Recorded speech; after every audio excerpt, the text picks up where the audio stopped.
the Smithtown Spotlight. I'm Bobby Rabbit, and today we are at a fantastic Italian restaurant right I'm here your in host, Jeff Scalero.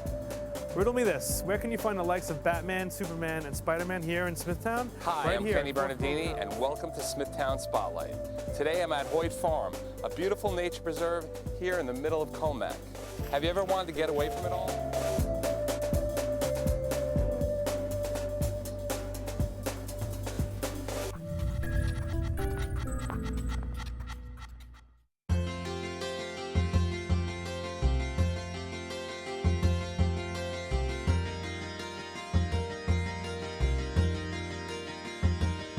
The Kings Park Jewish Center was started around 1904. The original people were the Patakees, and if you go down the street here in Kings Park, you'll still see a street named Patake Street. It's named after the original people who started the synagogue. There was a small Jewish population here in town, and they needed a place to pray. And this is not the building. It was across the street on Patake Street. It actually was in a house, and unfortunately it burnt down. Between 1963 and 1964, I'm not sure, it burnt down. And the state of New York actually deeded this land to the Kings Park Jewish Center. We own it, because they gave it to us. And they decided to build a much larger synagogue. This is the product. It reopened in 1965. The Kings Park Fire Department was responsible for saving many of these pews, which if you look at them carefully, have burn marks on them. And the towers, they actually went into the fire and took the towers out and saved them, and we still use them to this day. We have been part of this community for over 100 years. We are the only Jewish presence in Kings Park. So we serve the entire Jewish community here in Kings Park. We have members from Comac, Hapog, various different places, but we are basically the only Jewish presence here in Kings Park.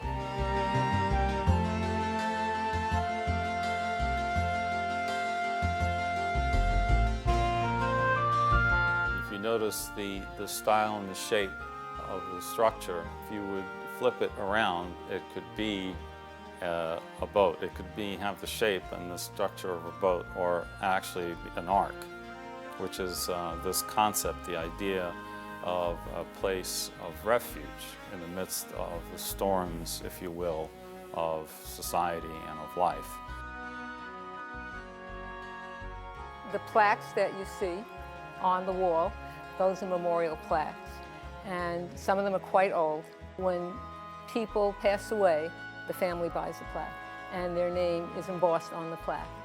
Yahrzeit plaques. Yahrzeit is the anniversary of the passing of individuals, and there's usually a light that's attached to those plaques, and those are kept lit during the dates, the anniversaries that pertain to that person. We have stained glass in synagogues, but you will not see a depiction of a human being. The stained glass has sayings from the Bible, and each one is donated by a different family. Of course, they also have different themes in each one, which are supposed to correspond to the saying that has been listed.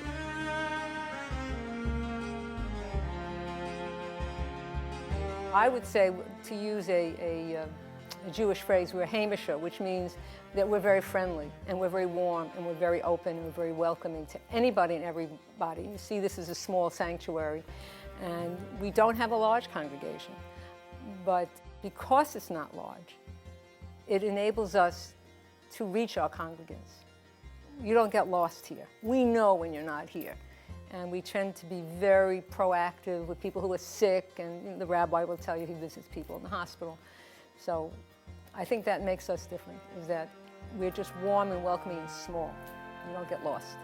A large amount of our space is dedicated to a very important community organization, which is the Preschool here.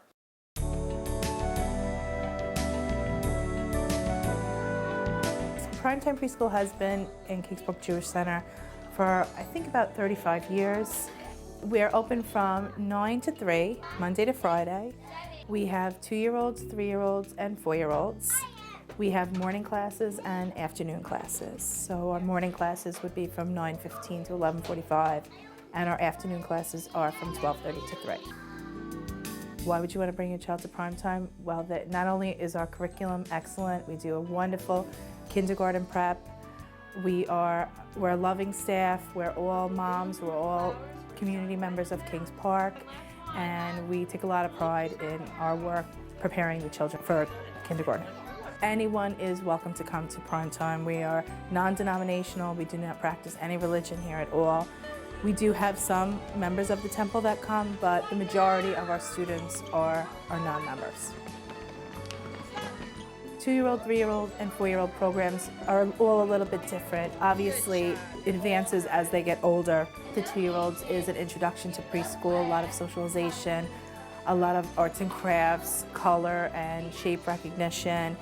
We advance from the 2s to the 3s and the 3s to the 4s by just expanding on our set curriculum of color, shapes, numbers, letters, learning how to write their names, personal information, everything that they need to know to get into kindergarten. The children that start out in the 2s that move to the 3s and the 4s that stay with us, we see a big improvement with them as far as sharing, knowing the classroom rules, respecting the teacher, respecting the toys. It's definitely worthwhile to have them start. The earlier they start, the better, I think. Our philosophy is really for them not only to get a good education, but to really love coming to school. We want them to be happy, we want them to feel safe and comfortable and get a really good start before they go into kindergarten. Now kindergarten is a lot harder than it was years ago. It's full day now in the district. A lot is expected of them. So we want them to come here happy, willing to learn, and we want them to have a good time when they do it. Children have to be children too, because once they get into the public school, so much is demanded of them. That's why I think they love coming here, because we do so much to try to make it fun for them.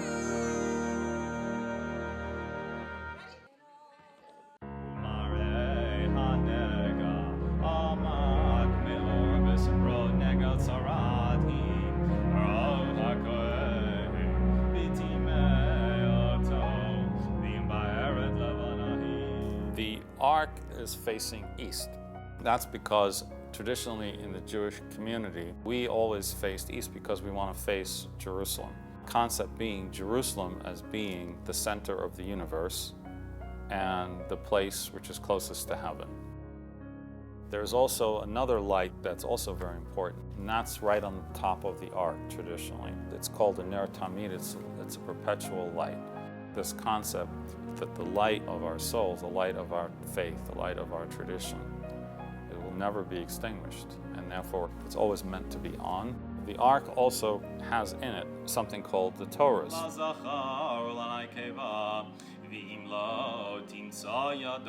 Torahs are actually scrolls which are written in parchment on ink, and they have the 5 books of Moses. We use those Torahs in public readings, and they're meant to be read at least once every 3 days. Every week we read a section called a parsha. We read that together, and the rabbi comments on it so we can understand it better. He brings his understanding so he can enlighten us to exactly what we're reading.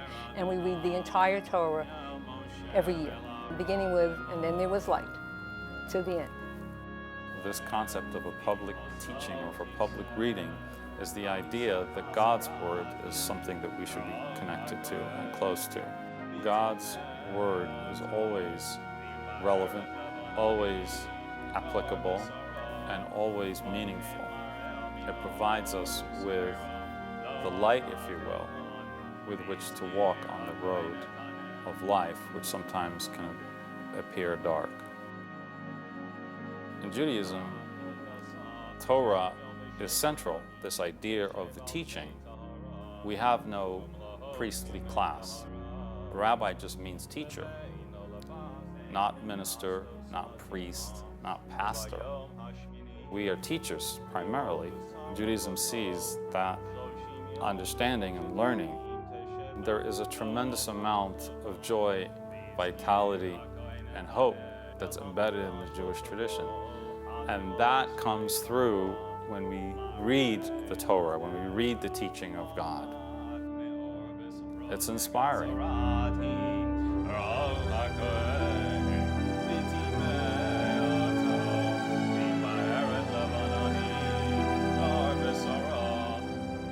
When you walk into the building, in the foyer, the Ten Commandment tablets, they were a gift from a congregant who painted them when he was, I think, 95 years old. One painting got painted in the dark because we are in a dark situation with Hitler and so in there. And the other painting got painted in the light, where it shows that we got out of the dark into the light. And we hope that we'll get out of this misery and come to life again. When I was a kid and I went to art school, I wanted to do art to make a living out of it. Sometimes it was so bad that I wanted to give up art altogether and become a plumber there. But it didn't work. I still wanted art. And I like to paint, you know. You paint something, it's something you accomplish, and it's something that lasts for a long time. When I see this painting, which is the same one as in the synagogue, I think of the historicity of the Jewish religion, how this is painted probably in medieval times. And we're still, to this day, carrying the Torahs, reading the Torahs. Nothing has changed. We're still doing the same thing. So we're the eternal people.